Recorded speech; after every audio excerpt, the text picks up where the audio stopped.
নবী মুহাম্মদ সাল্লাল্লাহু আলাইহি সাল্লামের কথা আল্লাহ তাআলা সরাসরি কোরআনে কারিমে 4 বার উল্লেখ করেছেন। আল্লাহ তাআলা কখনো বলেছেন মুহাম্মাদুর রাসূলুল্লাহ, আল্লাহ তাআলা বলেছেন ওমা মুহাম্মাদুন ইল্লা রাসূল কদ খালাত মিন ক্বাবলিহির রাসূল, আল্লাহ তাআলা বলেছেন মা কানা মুহাম্মাদুন আবা আহাদিম মির রিজালিকুম ওয়ালাকিন রাসূলুল্লাহ ওয়া খাতামান নাবিয়্যিন। আল্লাহ তাআলা স্বয়ং সরাসরি 4 বার কোরআনে কারিমে মুহাম্মদ শব্দটি এনেছেন। আল্লাহ তাআলা তার প্রিয় হাবিব মুহাম্মদ সাল্লাল্লাহু আলাইহি সাল্লামকে বিভিন্ন নামে প্রশংসা করেছেন।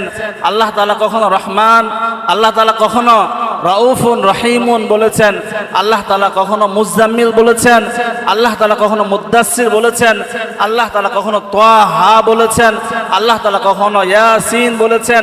আল্লাহ তাআলা তার প্রিয় হাবিব মুহাম্মদ সাল্লাল্লাহু আলাইহি সাল্লামকে রাহমাতুল লিল আলামিন বলেছেন। আল্লাহু আকবার। মুহাম্মদ সাল্লাল্লাহু আলাইহি সাল্লামের প্রশংসা স্বয়ং আল্লাহ তাআলা করেছেন। মুহাম্মদ এমন এক ব্যক্তি, যেই ব্যক্তি পৃথিবীর মধ্যে সব মানুষের মধ্যে শ্রেষ্ঠ, যিনি সব নবীদের মধ্যে শ্রেষ্ঠ, যিনি সব ফেরেশতাদের মধ্যে শ্রেষ্ঠ। আল্লাহ তাআলার প্রিয় হাবিব মুহাম্মদ সাল্লাল্লাহু আলাইহি সাল্লাম, তার জীবনী নিয়ে আজকে আমরা আলোচনা করার সময় পাই না। মুহাম্মদ সাল্লাল্লাহু আলাইহি সাল্লামের জীবনের জন্য আমরা কোনো বরাদ্দ নিতে পারি না, দিতে পারি না। নাহমাদুল্লাহল আযীম ওয়া নুসাল্লি আলা রাসূলিহিল কারীম ওয়া বা'দ ফাআউযু বিল্লাহি মিনাশ শাইতানির রাজীম। বিসমিল্লাহির রহমানির রহিম। মুহাম্মাদুর রাসূলুল্লাহ ওয়াল্লাযীনা মা'আহু আশিদ্দাউ আলাল কুফফার রুহামাউ বাইনাহুম ইলা আখিরিল আয়াহ। وقال رسول الله صلى الله عليه وسلم ثلاثة من كنا فيه وجد بهن حلاوة الإيمان من كان الله ورسوله أحب إليه مما سواهما ومن أحب عبدا لا يحبه إلا لله إلى آخر الحديث أو كما قال عليه الصلاة والسلام। রহমাতুল্লিল আলামিন ফাউন্ডেশন, ঢাকা মহানগর দক্ষিণ এবং জামিয়া মোহাম্মদিয়া হাফিজিয়া মাদ্রাসা ও এতিমখানার যৌথ উদ্যোগে আজকের শিশু কিশোরদের জন্য দিনব্যাপী সিরাত চর্চার, সিরাত অনুশীলনের একটি বড় অনুষ্ঠান সিরাত মাহফিল। আজকের শিশু কিশোররা সকাল থেকে এ পর্যন্ত নবীর ভালোবাসায় তাদের এই সময়টুকু ব্যয় করেছে। আমরা তাদের জন্য দোয়া করব ইনশাআল্লাহ।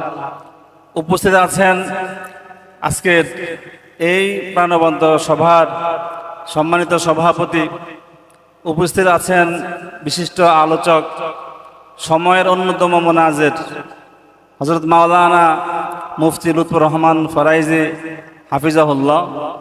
উপস্থিত আছেন বিশিষ্ট মিডিয়া ব্যক্তিত্ব মুহতারাম মুফতি আবু মুহাম্মদ রহমানি হাফিজাহুল্লাহ। উপস্থিত আছেন বিশিষ্ট আলেম দ্বীন হযরত মাওলানা মুফতি আনিসুর রহমান সাহেব হাফিজাহুল্লাহ। উপস্থিত আছেন মসজিদ কমিটির সম্মানিত সভাপতি। উপস্থিত আছেন বিশিষ্ট আলেম দ্বীন এবং বিশিষ্ট ব্যক্তিবর্গ। সম্মানিত সুধী, আমরা আজকে সারাদিন যে বিষয়ে কাজ করেছি, নবী মুহাম্মদ সাল্লাল্লাহু আলাইহি সাল্লামকে নিয়ে আমরা আজকে সারাদিন ব্যয় করেছি। যেমন এই শিক্ষার্থীরা ব্যয় করেছে, সাথে সাথে আমাদের বিদগ্ধ কিছু আলেম, তারা তাদের আজকে সারাটা দিন এই নবী প্রেমে, নবীর জীবনী নিয়ে কাজ করেছে। আলহামদুলিল্লাহ, আল্লাহ তাআলা সুযোগ দিয়েছেন। মানুষের সময়কে অনেক জায়গায় আজকে ব্যয় করছে। নবীর ভালোবাসায় মানুষের সময়কে ব্যয় করার ফুরসত মানুষের হয় না। যারা সারাদিন ব্যয় করেছেন তাদের উত্তম প্রতিদান অবশ্যই আল্লাহ তাআলা দেবেন। যে শিশুদের মনে নবী প্রেমের বীজ রুইয়ে দেওয়ার জন্য যারা কাজ করেছেন, অবশ্যই তারা উত্তম প্রতিদান পাবেন ইনশাআল্লাহ। এই মসজিদ মাদ্রাসা কমপ্লেক্স, এই মসজিদ কমিটি কমপ্লেক্সের যারা সহযোগী আছেন, প্রত্যেকেই অবশ্যই এর প্রতিদান পাবেন। আমার আজকে আলোচ্য বিষয় মুহাম্মদ সাল্লাল্লাহু আলাইহি সাল্লাম। মুহাম্মদ এমন একটি নাম যে মুহাম্মদ সাল্লাল্লাহু আলাইহি সাল্লামকে পৃথিবীর সমস্ত মানুষ ভালোবেসেছেন। মুহাম্মদ সাল্লাল্লাহু আলাইহি সাল্লামকে কাফের ব্যক্তিরাও আল আমিন নামে স্বীকৃতি দিয়েছেন। কোনো মানুষ তাকে মিথ্যাবাদী বলতে পারেনি, কোনো মানুষ বলতে পারেনি তার চরিত্র খারাপ, কোনো মানুষ বলতে পারেনি তিনি ধোঁকাবাজ। নাউজুবিল্লাহ। মুহাম্মদ সাল্লাল্লাহু আলাইহি ওয়াসাল্লাম এমন এক ব্যক্তি যার প্রশংসা আসমান করেছে, যার প্রশংসা জমিন করেছে। মুহাম্মদ সাল্লাল্লাহু আলাইহি ওয়াসাল্লাম এমন এক ব্যক্তি যার প্রশংসা গাছ করেছে, যার প্রশংসা প্রাণী করেছে। সুবহানাল্লাহ। মুহাম্মদ সাল্লাল্লাহু আলাইহি ওয়াসাল্লামের জন্য কান্না করেছেন গাছের টুকরো। যখন নবী সাল্লাল্লাহু আলাইহি ওয়াসাল্লাম গাছের টুকরোতে বসে খুতবা দিতেন, শেষ দিন যখন আর গাছে বসবেন না, তখন গাছ কান্না করেছে, নবীজির কাছে কাকুতি করেছে, ও আল্লাহ রাসূল, আমার খুব কষ্ট হচ্ছে যে আপনি আমার মাঝে আর কখনোই বসবেন না, আমি এই বেদনা সইতে পারছি না রাসূলুল্লাহ, আমি এই বেদনা সইতে পারছি না। রাসূলুল্লাহ সাল্লাল্লাহু আলাইহি সাল্লাম গাছকে সান্ত্বনা দিয়েছেন, রাসূলুল্লাহ সাল্লাল্লাহু আলাইহি সাল্লামের প্রশংসা করেছেন। ফেরেশতাকুল রাসূলুল্লাহ সাল্লাল্লাহু আলাইহি সাল্লামের প্রশংসা করেছেন। স্বয়ং আল্লাহ তাআলা, আল্লাহ তাআলা এমন এক সত্তা যার নাম লিখতে 4টি বর্ণের প্রয়োজন হয়, আলিফ লাম লাম হা।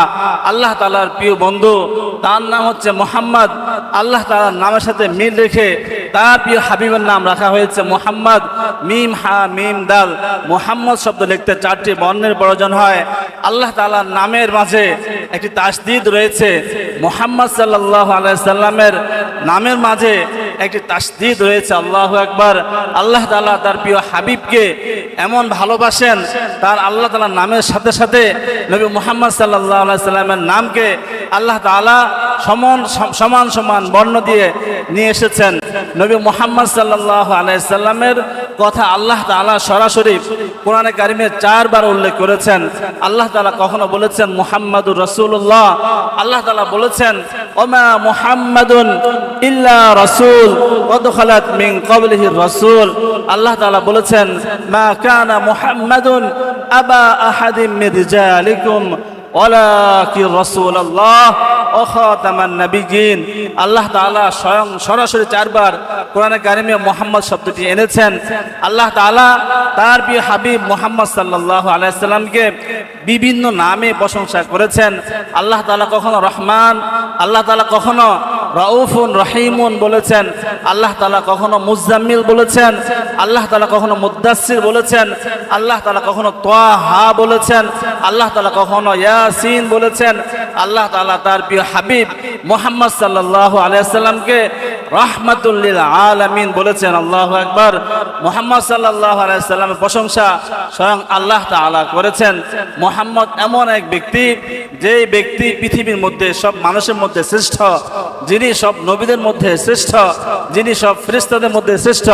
আল্লাহ তাআলার প্রিয় হাবিব মুহাম্মদ সাল্লাল্লাহু আলাইহি সাল্লাম, তার জীবনী নিয়ে আজকে আমরা আলোচনা করার সময় পাই না। মুহাম্মদ সাল্লাল্লাহু আলাইহি সাল্লামের জীবনের জন্য আমরা কোনো বরাদ্দ নিতে পারি না, দিতে পারি না। মুহাম্মদ সাল্লাল্লাহু আলাইহি সাল্লামের আলোচনা করার জন্য বিশেষ কোনো মঞ্চ তৈরি হয় না। আর মুহাম্মদ সাল্লাল্লাহু আলাইহি সাল্লামের আলোচনা করার জন্য আমরা ঘরে ঘরে, আমরা ফ্যামিলির সাথে, পরিবারের সাথে, সন্তানের সাথে, বিবির সাথে মুহাম্মদ সাল্লাল্লাহু আলাইহি সাল্লামের আলোচনা করতে পারি। মসজিদে বসে যখন নামাজ পড়তে আসবো, নামাজ শেষে কিছু সময় মুহাম্মদ সাল্লাল্লাহু আলাইহি সাল্লামের আলোচনা করব। যখন সন্তানকে স্কুলে পাঠাবো, স্কুলের মাঠে বসে, বারান্দায় বসে সন্তান যখন নবী মুহাম্মদ সাল্লাল্লাহু আলাইহি সাল্লামের আলোচনা করতে পারে, সেই অবস্থা আমি তৈরি করার চেষ্টা করব।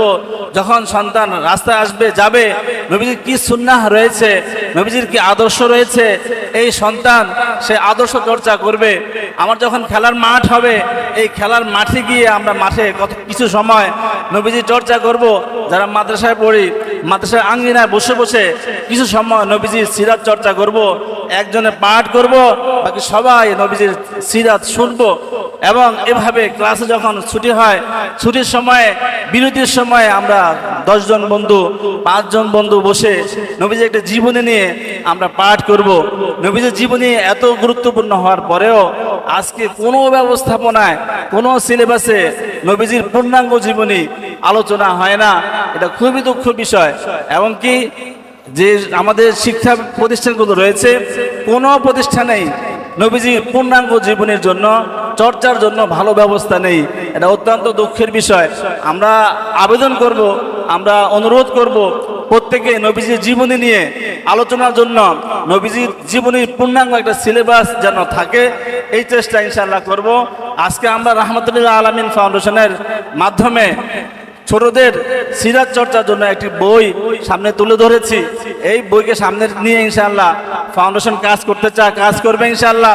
প্রত্যেকে যার যার জায়গা থেকে যেখানে নবী জীবনে আলোচনা হবে, নবীজির কথা হবে, সেখানে সহযোগিতা করার চেষ্টা করব, নিজেকে সম্পৃক্ত করার চেষ্টা করব, নিজেকে নবীর ধাঁচে সাজানোর চেষ্টা করব। নবীজির কি আদর্শ ছিল, নবীজি পারিবারিক জীবনে কি আচরণ করতেন, নবীজি সংসার জীবনে কি আলোচনা করতেন, সামাজিক জীবনে তিনি কেমন ছিলেন, রাষ্ট্রীয় জীবনে তিনি কেমন ছিলেন, তার নামাজ কেমন ছিল, তার সার্বিক পোশাক আশাক কেমন ছিল, এই সমস্ত বিষয় চর্চা করা, এগুলো অনুধাবন করা, এগুলো আমাদের প্রত্যেকেরই দায়িত্ব, কর্তব্য।